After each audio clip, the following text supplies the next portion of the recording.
పరిశుద్ధుడైన దేవుడి నామానికి మహిమ ఘనత ప్రభావాలు కలుగును గాక. మా ఇదిగో వాక్యము అనే ఈ యొక్క ఛానల్ ద్వారా వాక్యాన్ని వింటున్న మిమ్మల్ని తండ్రి దీవించును గాక. ఆమేన్. మరి ఈ ఉదయకాల సమయంలో పరమ తండ్రి మనుషులకు ఒక బాధ్యత అప్పగించాడు. మనుషులపై అధికారాన్ని ఇచ్చాడు.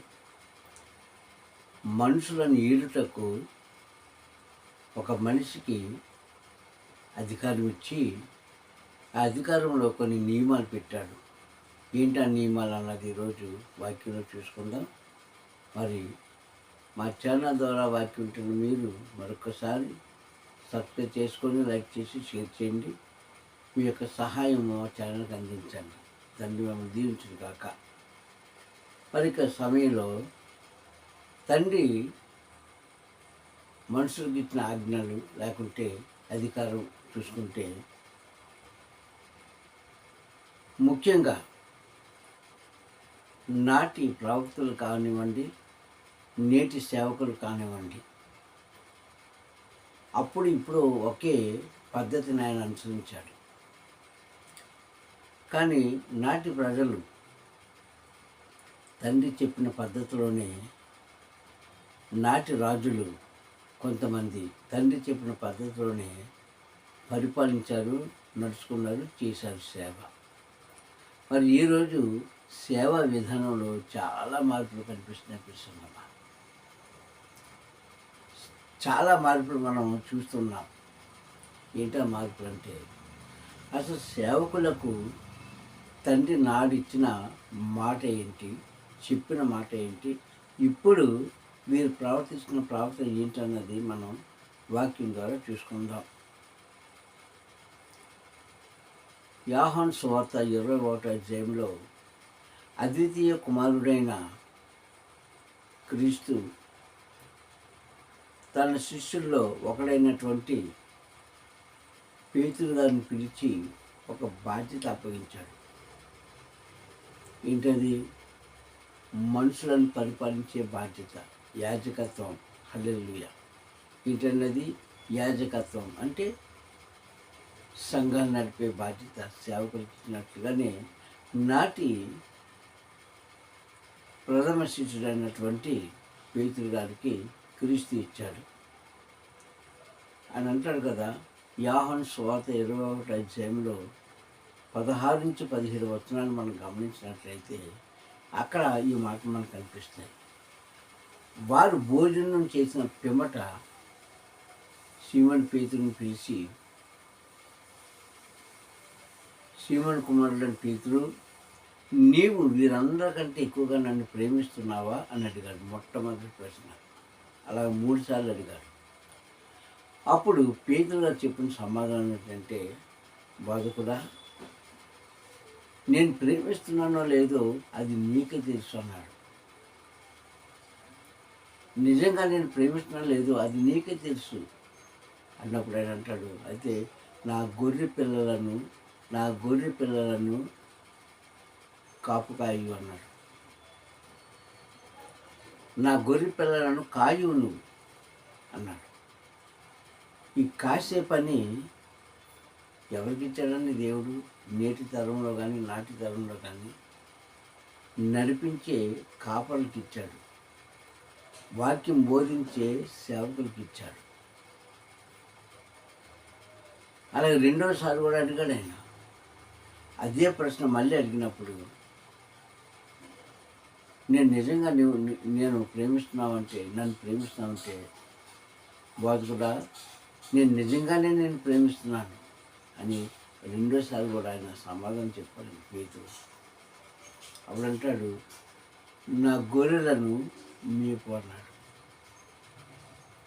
మూడోసారి అడిగినప్పుడు కూడా వ్యసన పడి అప్పుడు విసుక్కుంటూ అంటాడు, నేను ప్రేమిస్తున్నానో లేదో నీకు తెలిసిన ఆయన అన్నాడు.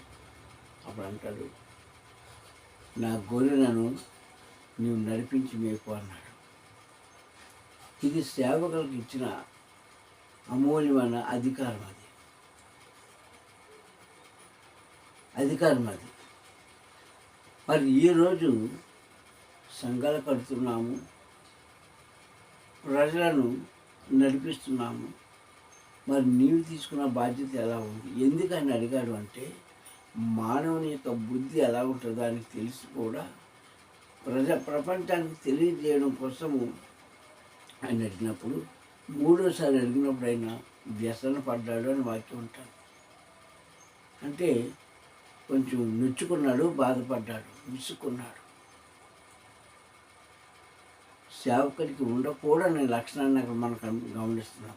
సంగమా, సేవకులకు ఉండకూడని లక్షణాన్ని అక్కడ మనం గమనించాలి. కానీ ఈరోజు సంఘాల్లో వాక్యం బోధిస్తున్న అనేకమైన పరివర్తనలు మనం చూసుకుంటే ఎలా ఉంటున్నాయో మనకు తెలుసు.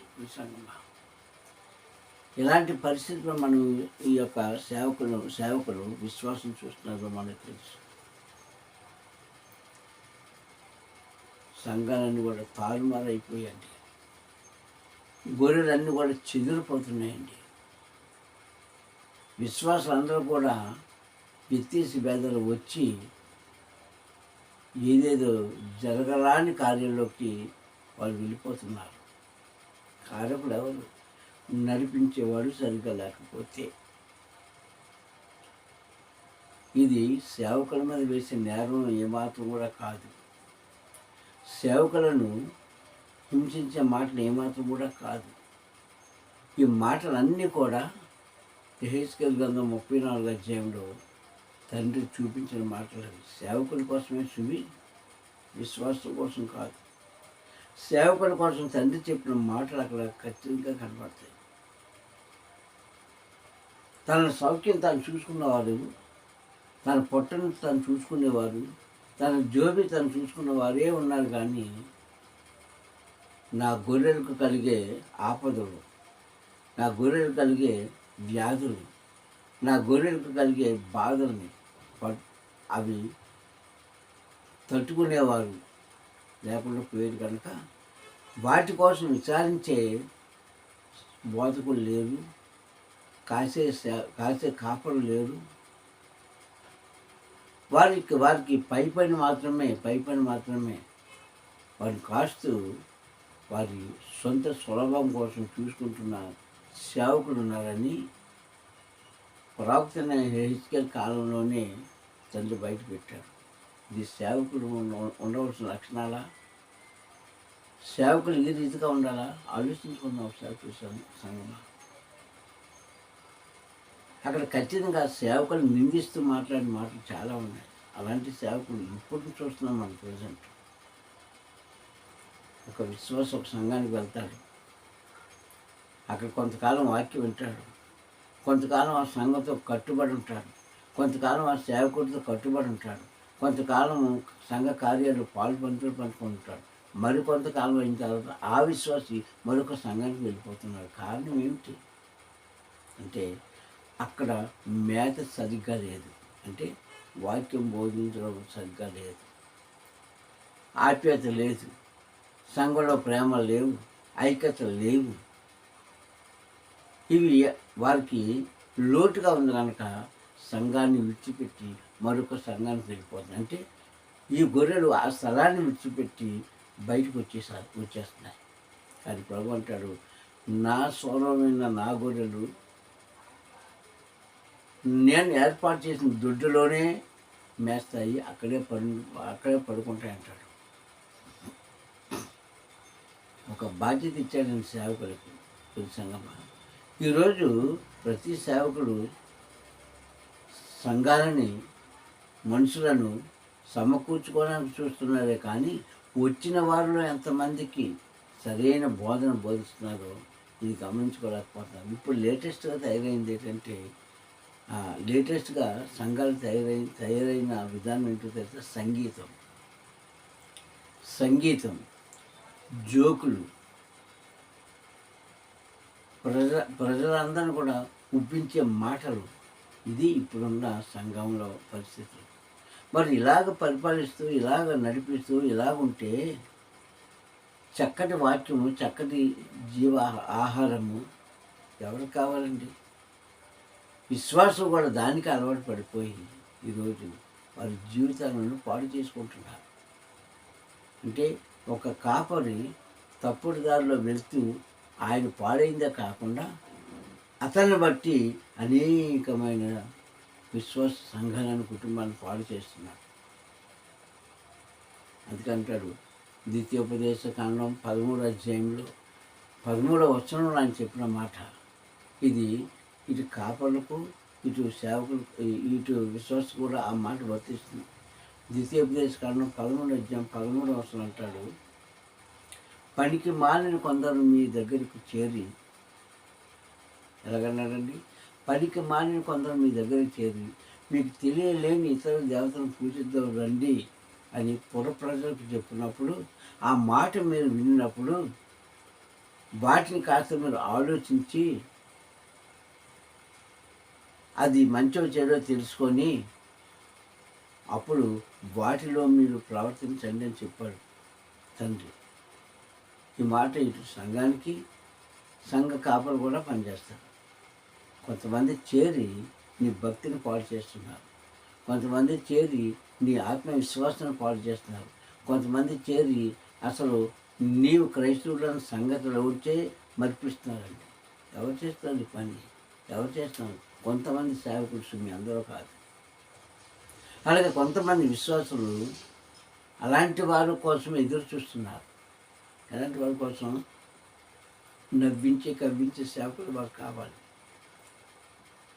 వాక్యం అక్కర్లేదు వాళ్ళకి. పొడుపు కథలు చెప్పే సేవకులు కావాలి. వాక్యం అక్కర్లేదు వాళ్ళకి. వాక్యం వివరణ అక్కర్లేదని వాళ్ళకి. కట్టు కథలు చెప్పే సేవకులు కావాలి. వాక్యంతో వాళ్ళకి పని లేదు.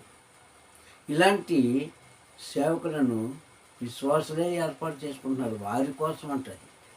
ఎంత చక్కగా రాశాడు పరిశుద్ధాత్మ తండ్రి మాట. తిమోతి గారితో రాయించిన మాట. వారి కోసమే కొంతమంది బోధకులను ఏర్పాటు చేసుకున్నారంట. తిమోతి పత్రిక 4వ అధ్యాయంలో ఆ మాటలు మనకు కనిపిస్తాయి. కల్పనా కథల వైపు తిరిగే కాలము వచ్చింది. కల్పనా కథల వైపును, కట్టు కథల వైపును, జోకుల వైపును, గెంతులు వేయడం కోసము, ఆటపాటలతో కూడిన అల్లరి చేసిన విధానం కోసము, అలాంటి విధానంలో విశ్వాసం ఉంటూ సేవకులను పెట్టుకుంటున్నారు. సేవకులు ఉంటూ విశ్వాసం పాడు చేస్తున్నారు. వారి భక్తి జీవితం అంతా పాడైపోయిన అని తిమోతి పత్రికలో 4వ అధ్యాయంలో మాట మనకు కనిపిస్తాయి. ఈ విధంగా నీ భక్తిని పాడు చేసుకుంటున్నావు. ఈ విధంగా తండ్రి సేవకుడిగా నీకు ఇచ్చిన అధికారాన్ని పాడు చేసుకుంటున్నావు. ఈ విధంగా సంఘాన్నే పాడైపోతుంది. జాగ్రత్త. ఓ సేవకుడా, నీ పిలుపు ఎప్పుడో నీకు తెలియదు. నా పిలుపు ఎప్పుడో నాకు తెలియదు. విశ్వాసుల యొక్క పిలుపు ఎప్పుడో వారికే తెలియదు. కానీ బ్రతికిన కొద్ది కాలమైనా సరే నిక్కచ్చమైన నిష్కలంకమైన పని మనం చేద్దాం. దేవుడు మెప్పిద్దాం. తండ్రి యొక్క మాటలు 10 మంది విన్నారా? వినలేదా? వినకపోయినా విడిచిపెట్టేద్దాం. అందులో 2-3 విన్నా సరే ఆయన సంతోషిస్తారు. అందుకే ఇలాంటి జనరేషన్, ఇలాంటి మనుషులు పుడతారని సంగతి తెలుసుండే ఆయన ముందే చెప్పాడు. ఏమని? ఎక్కడ నా నామం 2-3 కూడుకుంటారో వారి మధ్య ఉన్నాను అన్నాడు. ఆయన నామంలో ఎక్కడైతే 2-3 ఆయనను ధ్యానిస్తూ నిజంగా ఆయన ఆ వాక్యాన్ని విలువిస్తూ ఆయనకు భయపడుతూ వణుకుతూ జీవిస్తారో వారి మధ్య నేను ఉంటాను అన్నాడు. ఇది మనం మర్చిపోకూడదు. చూశాను. సేవకులు అనేది సేవాకత్వం అనేది ఆ యొక్క తత్వంలో చాలా జాగ్రత్తగా ఉండాలి. ఒకవేళ నీకు చేత కాలేదనుకో, నాయన నీ పని నేను చేయలేకపోతున్నాను కనుక నన్ను క్షమించని విడిచిపెట్టే తప్పలేదు. అప్పుడు ఆయనే వారి యొక్క హృదయాలను మారుస్తాడు, నీ స్థితిగతులు మారుస్తాడు సేవకుడు. అంతేగాని హంగామాకు పోవద్దు, మెప్పుదనాన్ని పోవద్దు. అందుకే తిమోతి పత్రికలో రాస్తున్నాడు, కల్పనా కథలు చెప్పేవాడిని, కట్టు కథలు చెప్పేవాడిని, భోగభాగ్యాల కోసం చెప్పేవాడిని, జోకులు వేసేవాడిని, విశ్వాసులే వారి కోసం పోగు చేసుకుంటారంట ఆ మాట. విశ్వాసులే వారి కోసం పోగు చేసుకుంటారు. సంగమా, ఇది ఏమాత్రం కూడా నిన్ను, నీ యొక్క పరిచర్యను, నీ చుట్టుపక్కల ఉన్న విశ్వాసాలను తండ్రి రాజ్యానికి చేర్చబడడానికి అధికారం లేకుండా చేసేస్తారు. జాగ్రత్త. కల్పనా కథలు చెప్పు కాలము వచ్చుచున్నది అన్నాడు. వచ్చేసింది. ఇప్పుడు ఓ బోధకుడా, నువ్వు ఎలా ఉన్నావు, ఏ స్థితిలో ఉన్నావు, ఎలాగ నీ యొక్క పరిచయం చేస్తున్నావు? బలం లేని విత్తనాలు ఎన్నుంటి బస్తా ఉంటే సుఖమేముంది అన్నది. ఆ విత్తనాలు భూమిలో వేసినా అవి పంట రావు. ఎందుకు? వాటిలో సారం లేదు. ఆ విత్తనంలో పిక్క లేదు, లోపల గుంజు లేదు, ఎండిపోయింది. ఎన్ని బస్తాలు వేసినా ఆ పొలంలో పెట్టిన నీరు దండుగా, ఆ పొలానికి ఖర్చు పెట్టే డబ్బులు దండుగా కానీ అది పంట రాదు. ఎందుకు? పైకి విత్తనం బాగానే ఉంది కానీ లోపల గుండె అంతా ఎండిపోయింది, పాడైపోయింది, పురుగు పట్టింది. మరి అదే పనికొచ్చినవి కొంచెమైనా సరే ఎక్కువ పంట వస్తుంది. అలాగే విశ్వాసంలో కూడా పిలుస్తానమ్మా. విశ్వాసంలో కూడా, సేవకుల్లో కూడా తండ్రికి నీతిగా పనిచేసేవారు, తండ్రి మాట చదిగా విన్నవారైతే బహుగా ఆశీర్వదించబడతారు. బలం లేని సంఘాలు ఎందుకండి? బలం లేని బోధకులు ఎందుకండి? బలం లేని విశ్వాసాలు ఎందుకండి? అందుకే ఇక్కడ స్పష్టంగా పరిశుద్ధాత్మ తండ్రి రాయించిన మాట. ఇప్పుడంతా కాలంతో అలాగే ఉందండి. ఈ సేవకులు కూడా వారితోనే కలిసిపోతున్నారు. ఎందుకంటే వారికి భుక్తి కావాలి. వారు విలాపంగా జీవించడానికి డబ్బులు కావాలి. ముందుగా సంఘంలో బ్రతకడానికి వాళ్ళకి ఏదో కావాలి. కనుక తండ్రి చెప్పిన స్వచ్ఛమైన మాటలను విడిచిపెట్టి వారి సొంత తెలివితేటలతో సంఘాలను ఆకర్షించుకుంటున్నారు. కొంతమంది అండి, అందరూ కాదు. అందుకే ఇక్కడ హెచ్చరిస్తున్నారు తండ్రి. హెచ్కేల్ కూడా అంటాడు, నరపుత్ర నువ్వు చక్కగా నిలబడలేకపోతున్నాడు ఈరోజు సేవకుడు. నువ్వు చక్కగా నిలబడు, అప్పుడు నేను నీతో మాట్లాడుతాను అంటాడు హెచ్కేల్ గ్రంథంలో 2వ అధ్యాయంలో. నిలబడలేకపోతున్నాడు సేవకుడు.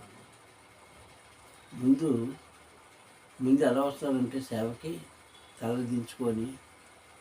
తలదించుకొని అణిగి మణిగి వస్తాడు. కొంతకాలం అయ్యాక తిన్న అభివృద్ధి పడుతూ ఉంటాడు. అప్పుడు గతాన్ని మర్చిపోతాడు సేవకుడు. అప్పుడు తన బాణీలో తను జీవిస్తూ, తన బాణీలో తను నడిపిస్తూ ఉంటాడు.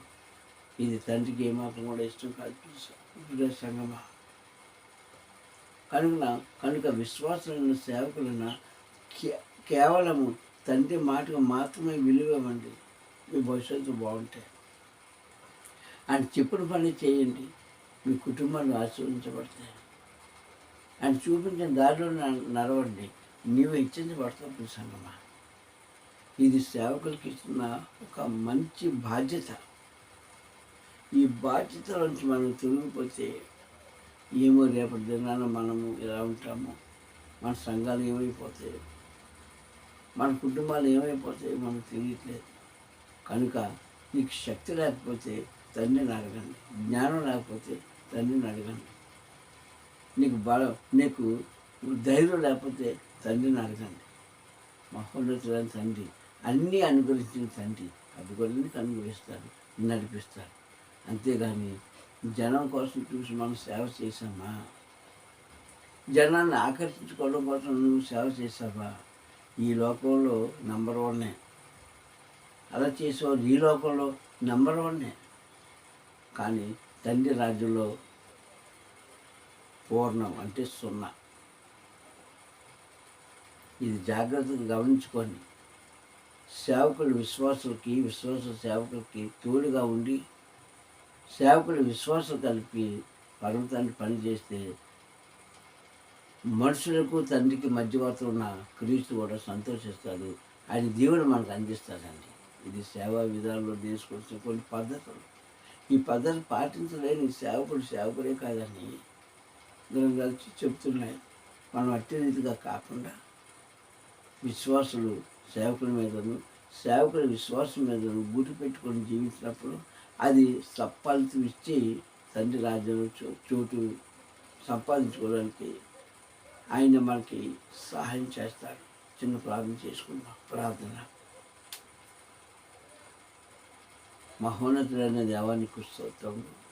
ఈ ఉదయకాల సమయంలోని వాక్కు ద్వారా మాత్రం మాట్లాడడానికి స్తోత్రం. నిజమైన తండ్రి నాన్న, మనుషులను నీవు తండ్రి చేసే సేవకులుగా మార్చి నీ పని చేయడానికి ఉద్దేశించి పంపించావు. కానీ కొంతకాలం నా ప్రభావ వారు నీ మీద తిరుగుబాటు చేసేవారు ఉంటున్నారు. క్షమించండి. అలాగే నాన్న, ఇప్పుడున్న ప్రతి సేవకురాలకు ఈ సహాయం అందించండి. ఆత్మ సహాయం అందించండి. వాళ్ళను గర్వం తొలగించండి. వినయ మనసు కలిగించండి. తండ్రి వినయ మనసుతో చేసిన ప్రతి కార్యము సఫలమవుతుందని వాక్యంగా మాట్లాడినందుకు స్తోత్రం. ఇంతవరకు కూడా వాక్యం విడుదలందరూ దీవించి చెప్పినాను కూడా తండ్రి నా ప్రభా నీ హస్తం మీద భద్రపరిచి నన్ను, నా కుటుంబాన్ని తండ్రి చేసే ప్రతి ఒక్కరిని కూడా మీరు దీవించి ఆశీర్వదిస్తారని మా ప్రియ రక్షకుడుగా క్రీస్తు నామములో ప్రార్థనలు అడుగుచున్నాను పలుకుతండి. హల్లెలూయా, హల్లెలూయా, హల్లెలూయా. మీ అందరికీ కూడా సర్వవందనాలు. తండ్రి మేము దీవించి ఆశీర్వదించున్నాక ప్రైజ్ ది లార్డ్.